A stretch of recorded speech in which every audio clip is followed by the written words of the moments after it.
ازيكم؟ ايه الاخبار؟ يا رب تكونوا بخير وبصحة وبسعادة. مين اكتر 10 بلاد في افريقيا متطورين؟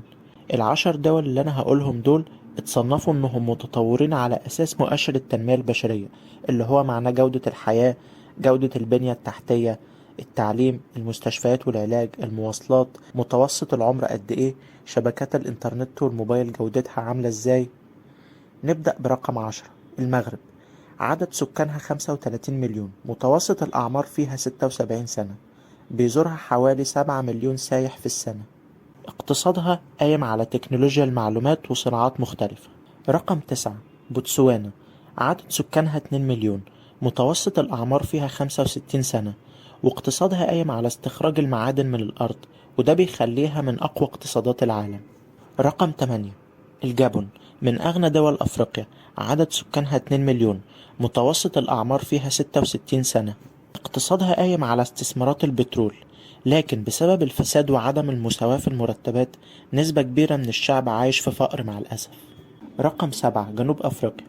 تعتبر من أقوى دول أفريقيا وعضو من أعضاء الكومنولث، اقتصادها قايم على الزراعة والصناعة وخدمات التعليم الجامعي. رقم 6. مفاجأة. ليبيا. ليبيا متوسط الرواتب فيها من أعلى الدول في أفريقيا، واقتصادها قايم على البترول والغاز الطبيعي. على الرغم من القلق اللي حصل أيام الثورة، لسه لحد دلوقتي الشعب بيستمتع بجودة تعليم وصحة عالية. رقم 4. مصر. مصر قوية من ناحية الاقتصاد، جيشها قوي، ليها تأثير كبير في المنطقة العربية. أكيد مصر معروف اقتصادها بالسياحة والصناعة والخدمات البنكية والزراعة. قبل الخليج ما يكون غني بسبب البترول، مصر كانت أغنى دولة في المنطقة. مصر اقتصادها قايم بشكل كبير على تصدير لدول شرق أوسطية ودول آسيوية وكام دولة أفريقية كده. مصر أكتر دولة عربية متقدمة في التكنولوجيا. رقم 3. الجزائر. الجزائر ليها وجود في السياحة أكيد، وبتصدر غاز طبيعي وبترول لدول أوروبا. رقم 2. جزيرة سيشل.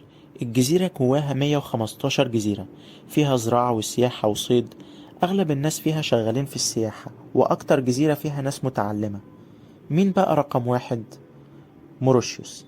التعليم والصحة فيها مجانا، الاستثمار فيها كويس جدا، اقتصادها قايم على السكر والمنسوجات والخدمات البنكية.